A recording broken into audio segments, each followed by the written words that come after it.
Welcome to our live webinar. I'm Pat Bombard, and I am pleased to greet you on behalf of DePaul University, the School of Public Service, and our project, Vincent on Leadership. Before we begin the presentation, there are just a few tips we want to offer on this first slide. The first is to let you know that you should be able to see a panel on your screen with some gray boxes, one of which is marked handouts. And in that, if you can click on that, you should find a PDF of the presentation. If you're not able to download the presentation from that spot, just email us at heyleadership@depaul.edu and we'll be glad to send you a copy of the PDF. Our presenter is very generously sharing that with all of us today. To help make this webinar interactive, there will be a few polls taken during the course of the time, and you can respond to those by clicking on your choice with your mouse when the statements and circles show up on your screen. You can also use the question window in the panel at the right to make a comment or ask a question, and we'll be asking for some feedback at the end as well, so we want to familiarize you with that. We are also recording this session, and you will automatically be emailed one day after the webinar an update with a link contained within it for accessing the recording. And just a note that all attendees' mics are muted, so we cannot hear you. You will have to give us your question or comment through that question box. And just to point out, the little screen on the bottom right corner of our PowerPoint panel here, if you're not seeing the screen I mentioned, there should be at least a small orange arrow that you can click on, which will open up that menu. So just want to make sure everybody is familiar and comfortable with the process and the screen and how things are going to work. So that done, it's my pleasure today to welcome our guest presenter, Mary McGinnis. Mary and I are colleagues here in the School of Public Service at DePaul. Mary teaches various aspects of leadership development for our graduate students who come from the nonprofit and government sectors. She's currently teaching a course right now in nonprofit management. Mary also has her own consulting business and is a certified executive coach. So I'm very grateful and pleased to have Mary with us today. We don't anticipate any technical difficulties, but if, as I said, if it all goes well, you will automatically receive a recording of this live presentation. If problems do occur, we promise that we'll actually make our own recording of the session and send it out to you. So just to follow up on our accountability for having invited you to this and follow through with what we promised you would get. So now, Mary, if you're ready, let's begin. Thanks, Pat.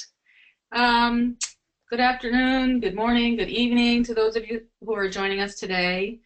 Pat forwarded me the registration list, and unfortunately I'm not able to see who's with us on the screen, but I'm seeing that we have not only learners and participants who are coming from the Chicago area, but I'm noticing the Ukraine, Rwanda, Colombia, New York, Arizona, Texas, Colorado, Missouri, and Ohio on the registrant list. So it's great always to be in an environment where we're with people from all over the United States and the world. And also, I'm always thrilled to be back here in the webinars to be in such great company with former students, with current students, with colleagues who are part of the Vincentian leadership community. So thank you for having me, Pat. Our agenda today is a big one for the short time that we have. And it's really my hope and my desire that by the end of our time together today, we'll have asked the question, why is creativity necessary to leadership today? We'll explore and learn some key terminology in the area of innovation and creativity. We'll identify some creative leadership competencies, so drawing on the academic and the practitioner literature, really to answer that question. What are those skills, that knowledge, the behavior that creative leaders possess? And then I'll offer at the end of our presentation today a framework for creative problem solving. And again, I hope that if you have an interest in this topic, that you'll continue to learn about this topic as I have, and draw from some of the resources that I offer. So we're going to start our webinar today with a poll, as Pat said. And the poll is always helpful to us so that we know what brought you here and what your interests are. So Pat will administer the poll in a moment, and there's 3 questions, and we invite you to select one. A, I've studied creativity and leadership in the past, and I wanted a refresher, something that's familiar with me. B, I've heard about the importance of creativity and leadership, and the topic piques my interest, so I'm interested to learn more. Or C, this is all new to me, and I'm open to what comes. So Pat will administer the poll, and then she'll share those results with us. Okay, I'm launching the poll, and you should see on your screen a brief version of the questions Mary just reviewed, and you can click on the circle to indicate which one you want to select. And I'm going to wait a few seconds, maybe 15 or 20 seconds, and the machine will let me know when people have, in fact, finished making their selections. So we're still collecting the responses.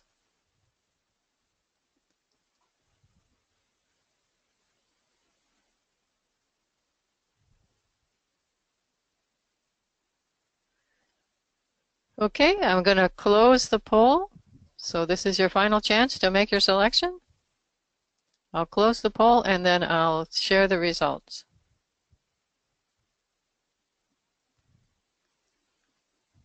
So we have 67% saying they've heard about the topic, and 22% saying they've studied creativity, and 11% of the people on the webinar say this is all new to me. So there you have it. Super, super. So it's great to see that people are interested in this topic and that others have a familiarity with it, and certainly that openness to learn more is always exciting to me because it jazzes me. So I should share a little with you about what draws me to this topic. You know, really, to be completely candid, I think that what draws me to this topic is that I'm trying to integrate and reconcile my left brain and my right brain. So early in my career, I worked as an artist in the theater world. And so my background was in studying theater and in acting and directing, both in film and on the stage. And in that, you know, I reflect from time to time on that experience that I had as a creative artist who was doing this professionally. And there are 2 things that stand out for me when I think about being engaged in a creative process and experience. Number 1, it requires creative thought. And number 2, it requires creative discipline. So, you know, in my life and in my career, I've tried to pull those threads through everything that I do as I've shaped my career around my personal interest and passion and talent. And one of the things I observed as someone who worked on the stage and behind the stage was that in creative processes, in the production of a film or the production of a stage show, it always really blew me away that everyone who was involved in that production had a clarity of the mission. And there was focus on that mission, clarity on the mission, and the mission was always to give the most outstanding performance you could for that audience. And that mission was not only understood, but it was barely even spoken about. People arrived with this mindset and this desire and passion to perform well and to have that be something that provided a cathartic experience for those in the audience. And I also think we shared a belief, and that belief was that if we brought those right people together who had that focus and clarity of what we were trying to achieve and possessed talent, again, whether that was an actress on the stage or a props mistress or a stage manager or a lighting technician, if we brought the most talented people together, we could achieve really incredible, even unexpected things. And that in that synergy that occurred between us and between the audience, not only would the audience be transformed in some way, we were hopeful for that, but that we too would be transformed in some way. And we also recognized, and I've come to recognize over time, that that transformation was a result of creating that space where creativity could flourish, where we could be in relationship with each other and recognize that in that relationship, new thought, new meaning might arise, and that we were bringing the best that we had in terms of the discipline, the artistic discipline, and the practice of our art. So today I continue to try to pull those threads, as I said, in my work in leadership development and talent management. And I left the world of theater professionally. However, I continue to practice and play and study classical piano, so I never have quite let go of that artistic side of me. And certainly in leadership and in management and in organization development, we know that the job of the leader is to create and cast a compelling vision, to bring other people into that vision that they have of an unknown future, and to engender followership and buy-in for the direction that the organization is going, that the leader is taking people, and then certainly to implement those tasks and activities that get to the intended result. However, I also believe that it's the leader's role to co-construct and facilitate that environment where people can experience that synergy that I spoke about, and that they can bring their subject matter expertise as well as a discipline or a practice of creativity to continuous learning, to continuous improvement. And some might even call that innovation. That innovation really is about challenging ourselves in our learning and continuously improving. So questions that I'm asking myself today are really questions of what makes a creative leader, and what are the practices of creative leadership, and how do we create those environments in our workplace and empower others to bring creativity into work and ultimately into our lives. You know, I'll say we need beauty.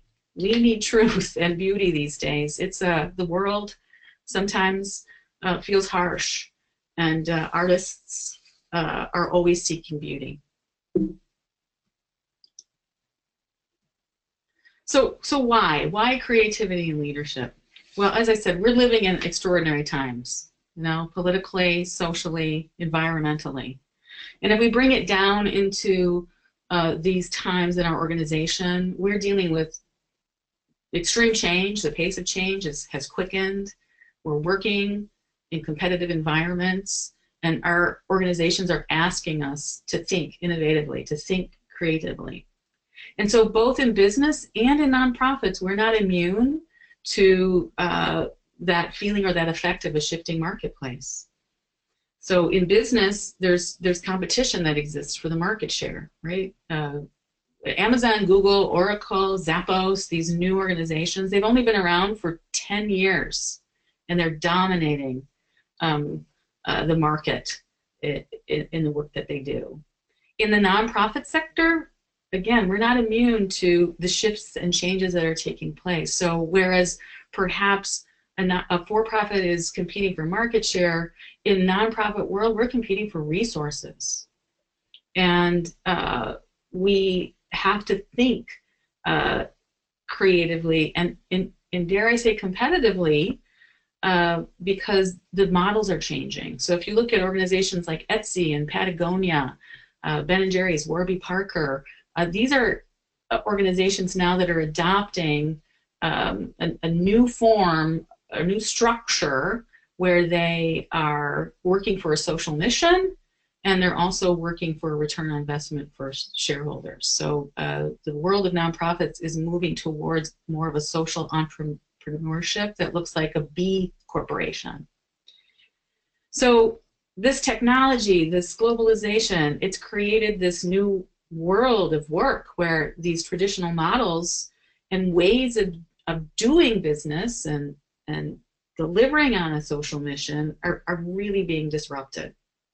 You know, think Uber, think Amazon, think Khan University.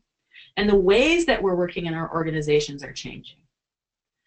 So you can see here the average career in a lifetime is right now at about 10. Most individuals have had 10 careers in their lifetime, and that's only going to grow.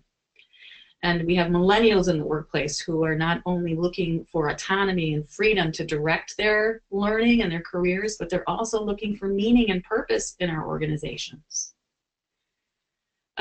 So this complexity exists, this change exists. A recent study, 2010 by IBM of 1,500 CEOs reported that creativity is the single most important leadership competency for enterprises facing complexity. And that single most important leadership competency is creativity. The leadership gap. You know, I've been reading and studying the literature on leadership for 15, 20 years now, and that leadership gap just does not go away. It continues to be an organizational concern. So much that when we consult the literature and surveys, employees doubt that their leaders have what it takes to succeed in the future. So in order to thrive and grow and really survive as an organization, innovation is crucial.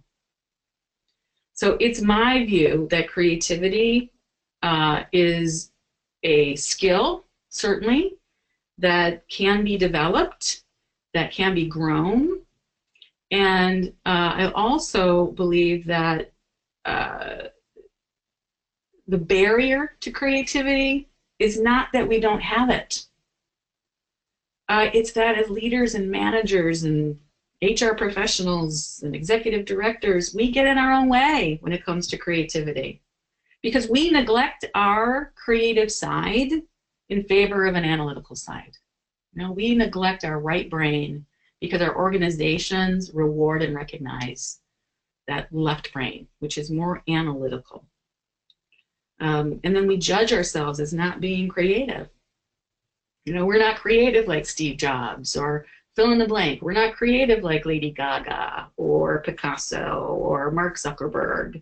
And then we write imagination off as something that other people do. But here's the truth. The truth is that we all have creativity within us. And we just have to have the courage to bring it out and act on it and invite others to do the same. And that we can go to the literature and to the evidence to help us see that when we adopt servant leadership practices, when we adopt disciplines that look creative, we have better performance in our organizations. So I read recently that Geshe Thupten Jina, who is the Dalai Lama's chief English translator, tells the story that in Tibetan language, there is no word for creativity. And there's no word for being creative. The word that comes closest to the word creative in the Tibetan language is natural. So we were all born with this ability to be creative. You know, think back to when you were a kid. And maybe you were like me and you grabbed your hairbrush and you sang in the shower. Or you put plays on in your backyard. Or you sang at the top of your lungs for no reason. This ability still exists in you. And it may be what's most needed in your job. It may be what's most needed in your organization and in your leadership. So inspiration and courage are needed. You know, we don't want to leave that behind. So inspiration, courage, collaboration, experimentation, those are all the things of creativity. So as we explore what we know about leadership and creativity today, I encourage you and invite you not to leave that courage and that inspiration behind, because this is the powerful stuff. This is the intangible stuff that really drives the engine of creative leadership.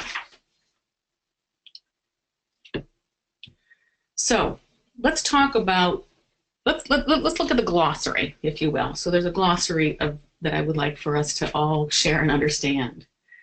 So we're going to look at three terms. One is creativity, the second is innovation, and the third is creative leadership. So when we talk about creativity, there is a distinction between creativity and innovation, and I think it's important to recognize this. Creativity is fundamentally the generation of ideas, and that those ideas can be novel, they can be harebrained, they can be silly, they can be wacky, and ideas also can have use and serve a purpose. And what's behind creativity here is that when we're generating these ideas, we're allowing ourselves to think and behave differently. So, some of you may be familiar with some of these creative practices that we see in our organizations. Brainstorming, for example, visualization, game playing, facilitated conversations, and those kinds of practices get us out of that left brain, that analytical side of our brain and behavior, and into a more right-brained way of thinking. And in that right-brained way of thinking, as I said earlier, it's about imagery, it's about imagination, metaphor, story. It's about emotion and allowing emotion to be present so that we bring that to collaboration and questioning and discovery. Really, when we're in creative processes, we put on those hats of the discoverer, of the explorer. So creativity then is not a noun. It is a set of actions and thought that are very dynamic and iterative. And so creativity allows for what I would call kind of a back and forth. In the work that I've done in the past, or when I'm working with a team, I say, don't be afraid, we're going to go into the swirl. We're going to be in the swirl, but don't worry, we're going to come out of it. But that swirl is engaging others in an iterative process, which is both divergent and convergent. Now, innovation is different than creativity, and I bring this up because oftentimes I'm hearing in organizations which I work with is that this need for innovation, it seems to be a buzzword that is going around quite a bit, that we have to be innovative to sustain ourselves. More innovation, more innovation. And what innovation is instantiation, which is a word that I haven't been familiar with in the past, but instantiation is the implementation of creative ideas. It's really about taking the best ideas and then building, developing our programs, our services, our products. And those products, services, programs must be responsive to the needs, the wants, and the interests of our clients and those key stakeholders. So the creative thought is the stuff of which innovation is made. And innovation requires collaboration. We can't do it alone. Can't do it independently. We might be able to generate ideas independently, but in terms of creating or building innovative programs and products, we have to do that in collaboration. So it requires this participation across subject matter expertise and across organizational boundaries. And in my work as an administrator, and I draw quite a bit on my own experience in this reflection, is that I call this border crossings, that we have to have this willingness to enter new territories, to speak new languages, learn new languages, and then engage in creative practices that involve exploration into an issue or a problem and generate new ideas. And do that in partnership with others who select the best options. So here's an example of this. Last night in my class, we had a guest speaker who was from a community foundation in the Chicago area.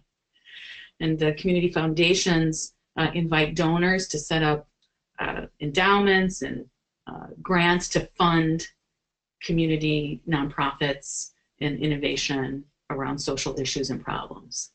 And she pointed to the necessity for the fundraising function of a nonprofit and the finance function of a non-for-profit to be to understand each other, to share information, to collaborate with each other. Now, those two functions speak very different languages, but they have a shared mission. And out of that shared mission and collaboration, they, if they were to work together more tightly and closely, they may be able to innovate for new ways of bringing resources into the organization. I'm inviting others into the work that they're doing together. So what I'll say about this is that it can feel difficult. For some, it feels difficult because it requires a vulnerability, if you will, to enter some new territories and arrive as a learner, and not always as an expert. But here's what I'll tell you, is that if we truly strive to be innovative, we're not going to get there without creativity. We cannot become innovative without creativity. And we can't get to creativity without new learning.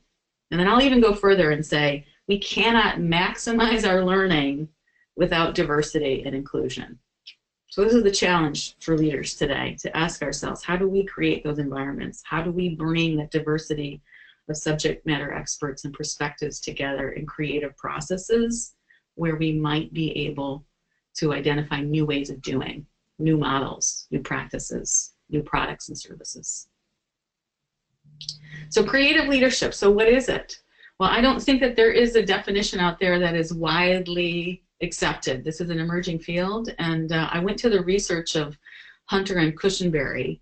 These are researchers from Penn State, and they offer some characteristics that we can examine for what creative leadership is. And so briefly, certainly leadership requires a vision, and it requires strategic thinking. And so it's taking that strategic thought and then connecting it with creative thought and action. So when we look at leaders who have a creative leadership, they're trailblazers. You know, they're breaking through, creating new ways of doing things. It's never been done before. That's what makes it truly innovative. And not only are they blazing those new trails, but they're ensuring that there's progress there. Creative leaders are influencing, they're modeling, they're role models for what creativity looks like in our organizations, and then they're paving the way and guiding the way for others to behave differently, to think differently. We would call that unconventional, right? So allowing that, creating the environment for it, and then rewarding and recognizing it. So not only in the organization, but hiring for it too. How do we bring in that range of diversity and create teams that are able to engage in creative thought and behavior? And then fundamentally at the root of creativity is this ability to experiment and learn and research and develop. So making the investment on that. So there's an image here of a book title, The Google Guys, and this is Larry Page and Sergey Brin, who were the founders of Google. And during their tenure as CEOs, they were considered to be wickedly clever, and they really have broken the mold. And because of that, they were perceived as rock stars to many. They had great fans, but they also had great enemies because they were really bumping up against the status quo. At the time that they were CEOs and they were starting out, the mayor of San Francisco was Gavin Newsom, and he was a huge fan of what they were doing. And so he said at the time, I just love these guys. They feel a profound responsibility to deliver great things because they're capable of it. They want to have a lifetime worth living. That's what makes them such a phenomenal success. So really clear on their mission, really clear on their purpose, and it went beyond the world of work. It was their life's purpose, their life's mission. And they're very much role models of unconventional behavior. And so in this book and in other articles that I've read about these two, you might find these guys bouncing around the office on those big jumpy shoes and wearing capes to meetings that they had with leadership and employee gatherings. And you might be familiar with something called the 20% rule. So Google had a policy, and continues to have a policy in the organization, where employees can work 1 day a week on projects that are of their own choosing.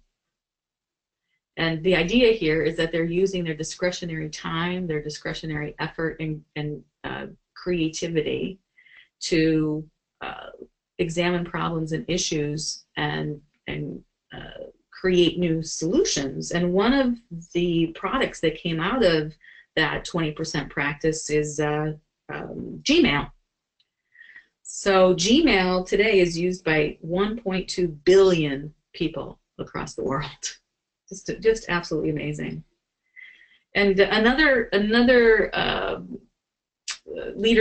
creative leader we can point to is Tony Hsieh, who is the CEO of Zappos.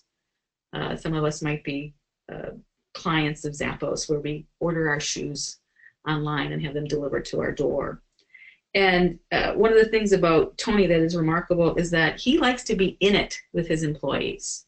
So he encourages them to be very creative, to design their workspaces in a way that is, expressive of their own creativity and their own personality. But he's also in the cube land or the cube farm with his employees, so he likes to get out there and work alongside them.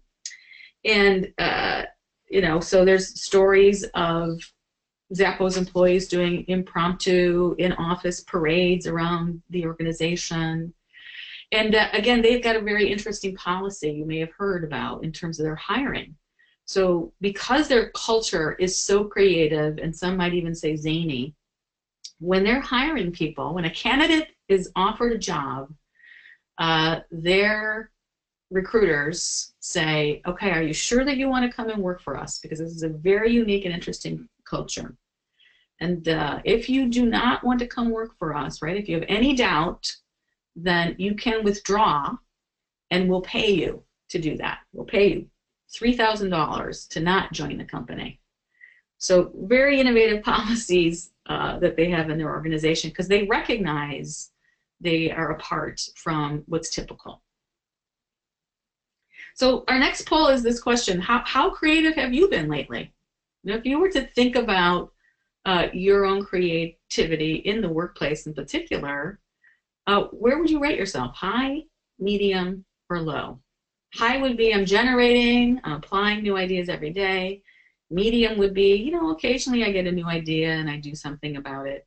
And low would be I'm in real need of a creative boost. So I'll let Pat do the poll. Okay, I'm launching a poll now.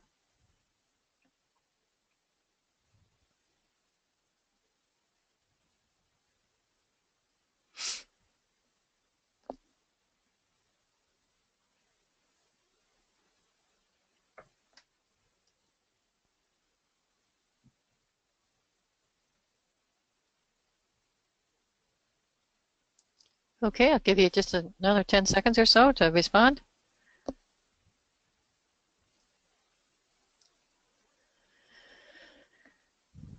Okay, I'm going to close the poll and share the results.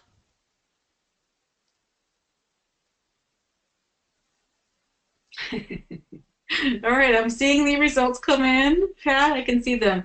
Occasionally I get a new idea and do something about it, 45. I'm in a real need of a creative boost, 55%. So room to grow, right? Room to grow. And there's always room to grow. So let's dive in now to discussing, what does this really look like? If we were to understand better what creativity and leadership is, creative leadership is, what does that look like? So I start here with a quote from Tim Brown, who currently is the CEO of IDEO. So IDEO is probably the most well-known design firm globally. And Tom Kelly and his brother David Kelly, who are pictured here on the cover of their book, Creative Confidence, are the founders of that organization. I believe they started that organization in 1991. And so they're very well-known experts. They no longer run the company. Tom is now a fellow at the University of Tokyo, and he also serves on the faculty of Berkeley. And David Kelly is a longtime professor, I believe, of marketing at Stanford. And they've written several books on creativity and innovation, and I highly recommend them if you're interested. This Creative Confidence book is one of their most recent books. But I've been following them for probably since about 1995. And they're credited with a term called design thinking. And design thinking is a set of creative strategies that designers use. So when designers come to an issue or a problem they're trying to solve, they have a set of practices and strategies that they use. And these creative strategies can not only be used in the field of design, but these are now strategies that we're seeing kind of cross-pollinating over into the world of business and into the world of social issues and nonprofits. So Tim Brown has a nice definition for what design thinking is. He says design thinking is a human-centered approach. You know, we put people at the center of it. And it's about innovating and bringing over those tools from the designer's kit so that we're integrating the needs of people, the possibilities that technology offers us, and the requirements for organizational success. So it's integral in its design and in its process. And just a couple academic-y slides here in terms of the distinction between what an innovation input is and what an innovation output is. So in order to get innovation, we have to exercise that discipline of design thinking. And design thinking involves really these three interconnected circles here. So number one, it has to be inspiring. So inspiration is a driver. And so in order to be successful in innovation, we'll take a problem, we'll take an issue, and we have to be motivated, really motivated to solve it. And so there's energy there, there's motivation for a solution. And then what I would add in addition to motivation is that we have to have empathy. We talk quite a bit about empathy in servant leadership and Vincentian leadership. You know, it is that ability and that desire to really understand not only the people that we're serving, but the context in which they live and in which the problem exists. So we're asking ourselves the question, what is the context that this problem lives in? And what are the needs of those who are affected by it? What's going on for them? And then we have to go out and understand that. And that moves us into a next phase, which looks like ideation. So really the place between inspiration and ideation is going out and understanding what's going on, asking questions, researching, and then generating those ideas. And we're not doing that again in a vacuum. We're doing that in collaboration with others. So bringing together that diverse team who's contributing and supporting and participating in the generation of ideas, and then in creating that path to implementation. And the path to implementation requires some incubation. So you're not seeing it on that slide. But what design thinkers do is they do a lot behind the curtain.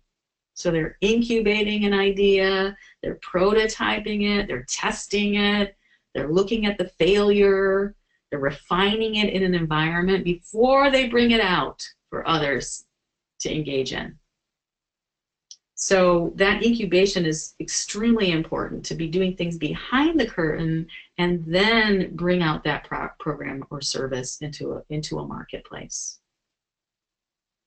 So if we're doing innovation well, and using design thinking processes, or some would call it creative problem solving processes, then what we would expect on the other side of that process is the output. And the output of innovation is threefold. So number one, those products, those programs, those services have to have a viability. That means they have to thrive. They have to survive in the marketplace, and there have to be opportunities for growth. There's got to be tangible strategies, actionable and appropriate strategies, so that they can be viable. Secondly, there has to be this feasibility, right? We have to, in the capabilities and competencies that we possess, be able to make that happen. So we have to have the tools and the capability to bring those innovations out into the marketplace. And then people have to want it. In short, there has to be a desirability. So people have to want those programs and services. So let me just add one last thing.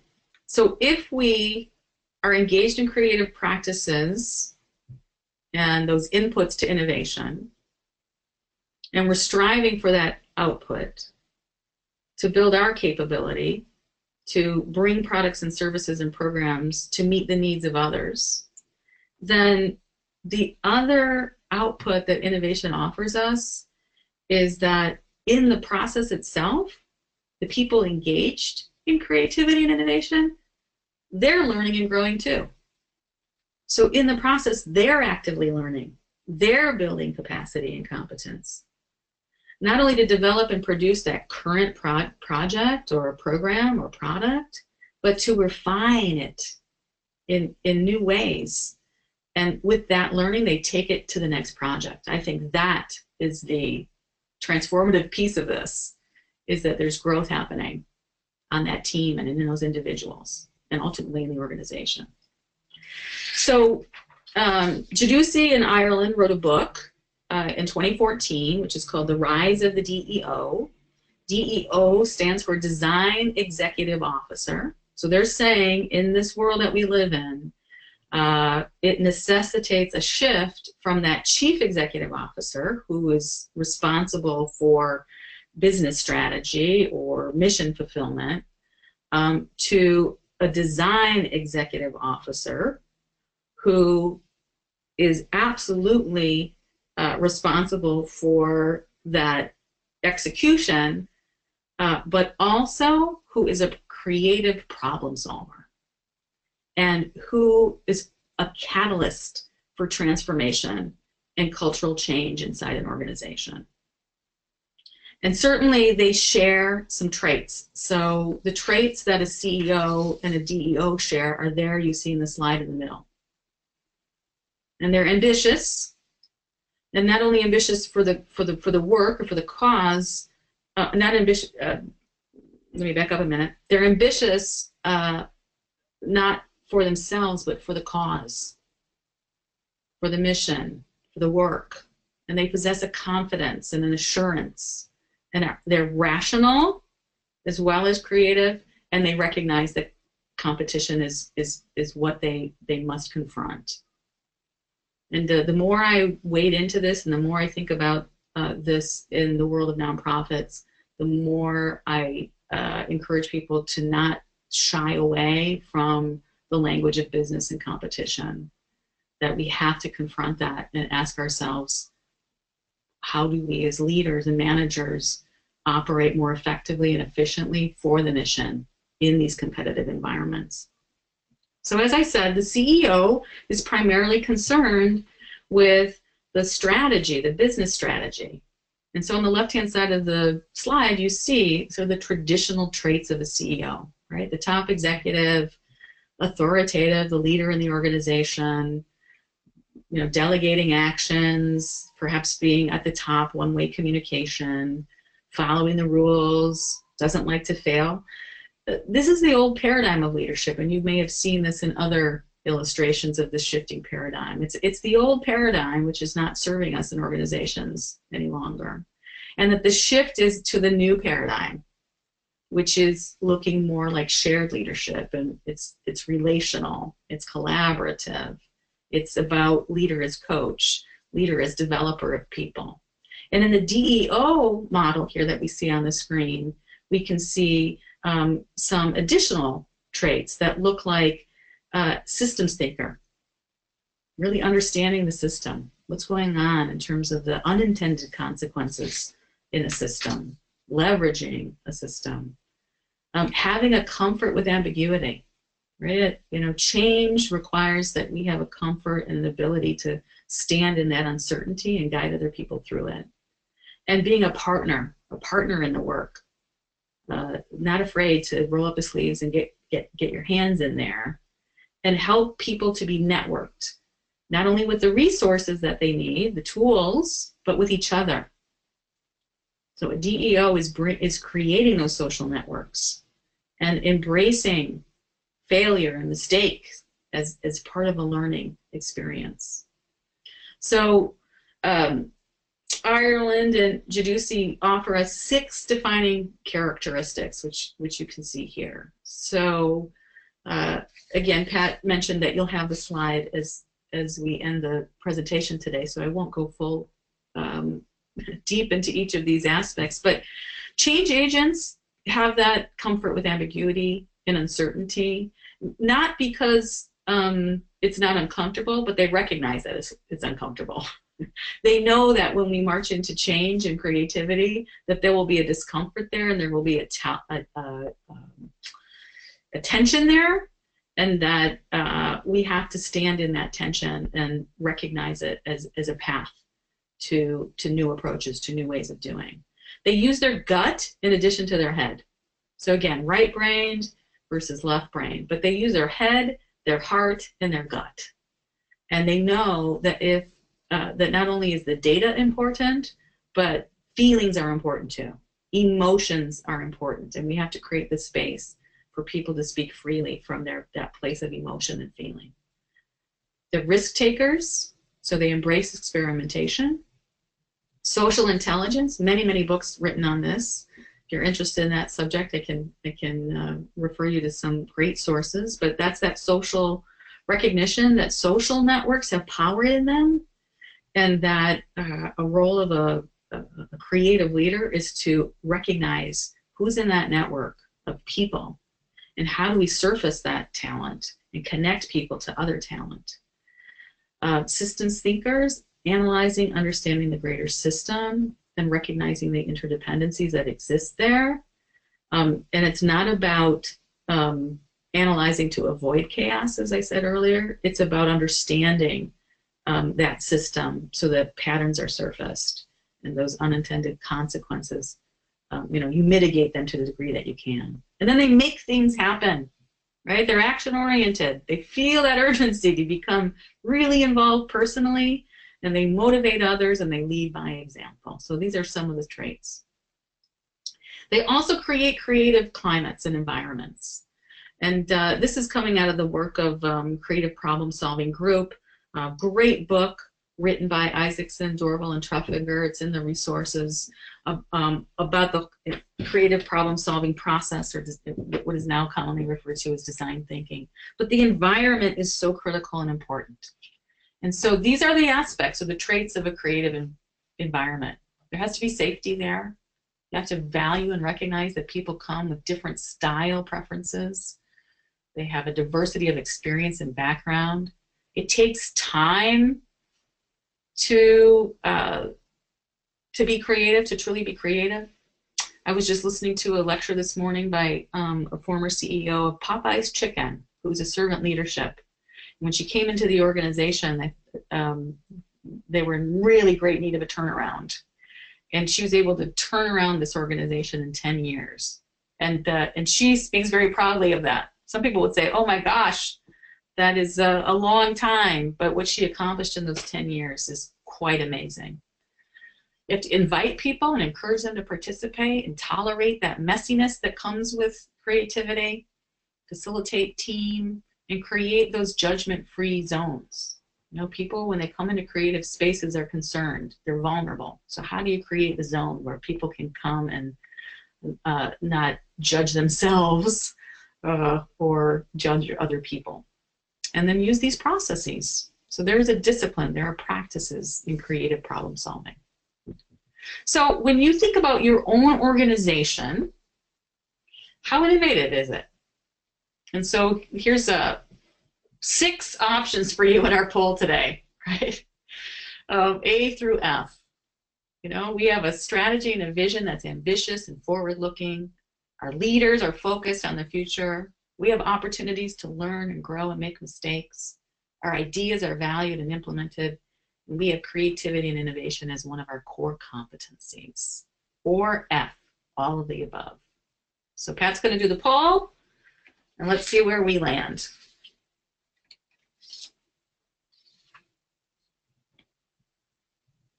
Pat, we can't hear you.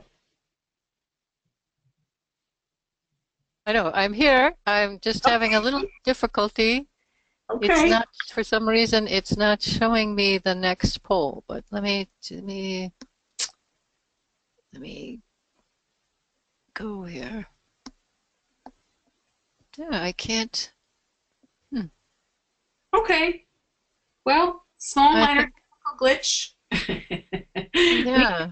We can just keep moving on. Yeah, I don't know what happened. I apologize. It's not showing me the next poll for some reason. No worries, right? We have to embrace failure, Pat. Right? So part of our competency. So I don't know if you're able to use the question and answer if people want to offer some observations there. But when we look at innovation in organizations, these are the characteristics of innovation in organization. Those A through E is that we're forward-looking.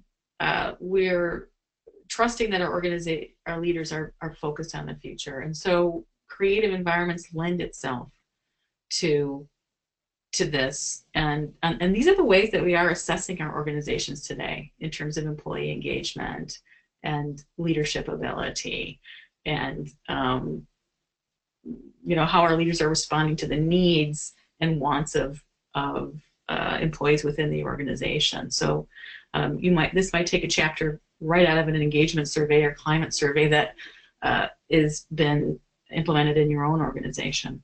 I think I would just point to item E here, that if we're truly committed to fostering creative environments and to innovation in our organizations, then we have to state that that's a competency, a core competency of our organization as well as the people within it. And so we have to claim it and cultivate and develop people in creativity. As I said earlier on in the presentation, we often just walk around it because we don't know enough about it. So I'm sharing here with you the Osborne-Parnas Creative Problem Solving Process. It's a mouthful. We call it Creative Problem Solving Framework, or CPS for short. If you're familiar with design thinking and some of the literature coming out on design thinking, you'll see this process maybe using different words in design thinking, but it's the same process. So Parnas and Osborne are longtime researchers of creativity. And so what I want to point out here, because I do a whole class on this process and engage people in how to do it, is I want to point out that there's 3 phases, and you can see them here on the left, right? You have to explore the challenge. What is the problem, the challenge, the opportunity, the issue that we're looking at? We have to really understand that and get our arms around it, understand that problem. Then we have to generate ideas to solve that problem, and then we implement solutions. And here's what I'll point out in these phases, is that oftentimes we miss in a couple key areas. Number 1, we miss in exploring the challenge. We frame a problem, we define a problem without actually examining it, without taking the time to do that gathering of information, that investigation, that research, so that we can refine and clarify the problem. And we oftentimes as well, either we're not doing it, or we're doing it, but we're not bringing the right people to the table. We've got to bring the key stakeholders to the table with that holding this idea in mind that we're trying to understand the context in which the problem lives. Secondly, is generating ideas, as you can see here. So we want to come up with as many ideas that we can to solve the problem. And that's not about identifying the best ideas. It's about coming up with a lot of ideas and then choosing the most promising ones that can help us to solve that problem. So I like to say that's about maximizing the solution to meet the need. And then finally, implementing. So implementing is creating, developing, making a product, a program, a service, but not without testing and prototyping and experimenting. And even after that idea, that product or service or program comes into the marketplace or comes into implementation, we have to continually evaluate and assess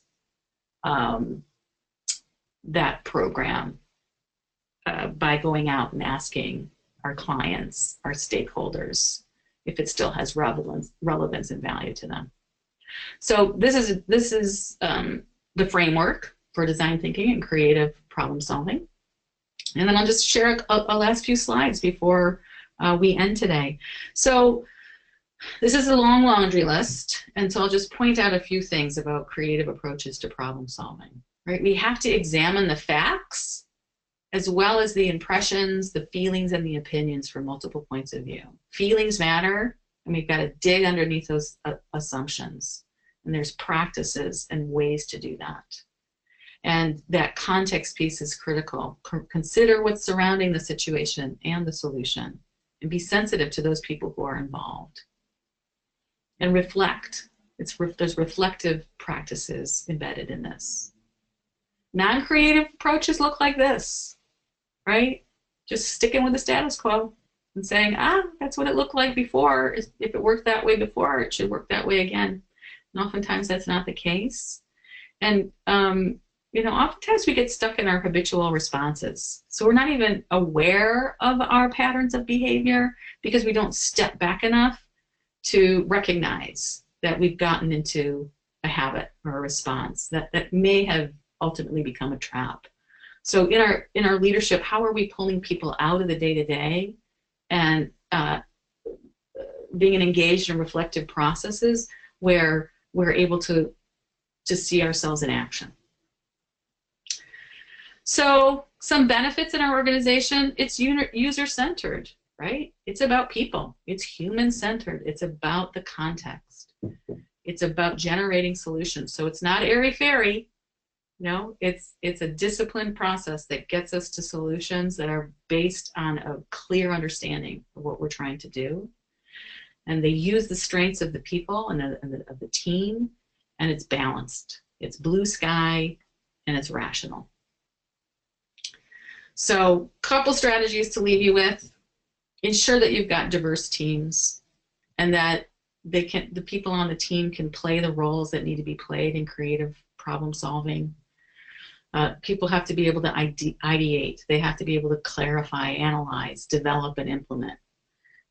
And then because that's key, not one person can do it all. Go out, ask your customers, ask your clients, how's it working for you? Inside the organization, outside the organization. Have ways to get that feedback. And continue, carry on, press, as I say, create that climate. And do it a little at a time. Try and test some things out. See what you get back. And find those right creative processes. So in ending today, to close, I offer you a couple quotes. One comes from Albert Einstein, one of my favorite leaders of all time. He says, "Creativity is intelligence, having fun." So have fun. Exercise that right brain as well as the left brain. And then Alan Alda, who's an American actor that some of you may be familiar with, has a wonderful quote. And his quote is, "Be brave enough to live creatively. The creative place is where no one else has been. You have to leave the city of your comfort and go into the wilderness of your intuition. You can't get there by bus. only by hard work, risking, and by not quite knowing what you're doing. What you'll discover will be wonderful. Yourself. So keep calm and carry on, as they say. And here's some of the resources that I've consulted that may be helpful to you. And then we'll end here with the poll with the 30 seconds we have left. What are you taking? I do have it. I was able to fix whatever was wrong before, so I'm launching this poll. And this is an opportunity for you who've been attending to think about what you are taking away from today, to just really stop for a moment and consider what have been the benefits for you, and you can select more than one. This will also help Mary, of course, to have this kind of feedback, to know what was real learning for you. We said at the very beginning that the majority of us were interested in becoming more creative, so this will be good feedback for Mary and for each of us as we think about, what were the best parts of this for us, and what can we possibly carry forward. So I think now I'm going to go ahead and close the poll. We've got almost full, we've got 100% participation, so I'm going to go ahead and close the poll and share the results. So Mary, can you see the results? I sure can. So I've got 20%. Understand the difference between creativity and innovation. Know the competencies. Understand the phases. 50%, 50%, and know where to find resources. So all of the above, 30%. So I'll take it. I'll take it, ladies and gentlemen. And I know we're coming to the end. So we'll hide this poll, and again, if you could let us know using the question box, perhaps, which topics, tools, or practices would you like to learn more about in the future? That would also be helpful to us. So I'll leave the webinar open for a few minutes so that you can do that. And then I also, as a final point, want to thank Mary for sharing some of her personal story with us. It made a great deal of sense to have you talk, Mary, in terms of your own experience as in theater, and to be thinking about what the creative process is as we moved into the research and thinking about the discipline of being creative ourselves as leaders and trying to help our teams be leaders. So this was, I think, a splendid and pretty unique approach to thinking about creativity and innovation. So I want to thank you very much, Mary. Well, thank you, Pat. Thanks for having me, and thanks all of you for attending today. I hope to hear the feedback from you through the poll, and certainly if you have questions or I can be of help, don't hesitate to reach back to us, and we'll respond. So always happy to be here in the learning path with you and with the group. Right. Okay. And we do have someone who is suggesting that we have 90-minute sessions instead of an hour. So we have people who would like to know about creative management and coaching, which is also something, Mary, that you could consider putting together, since you are also a leadership coach. Yeah, so, great. And how to inspire our employees to be part of the creative process. So thanks very much, everybody, for those comments. And we'll take everything into consideration as we plan our future webinars. So thanks again for being with us. And as I said, I'll leave the webinar open so you can continue to comment, but we also want to be observant of the time frame in which we did say we would do this. So thank you so much to everybody, and we'll see you next time. Thanks, Pat.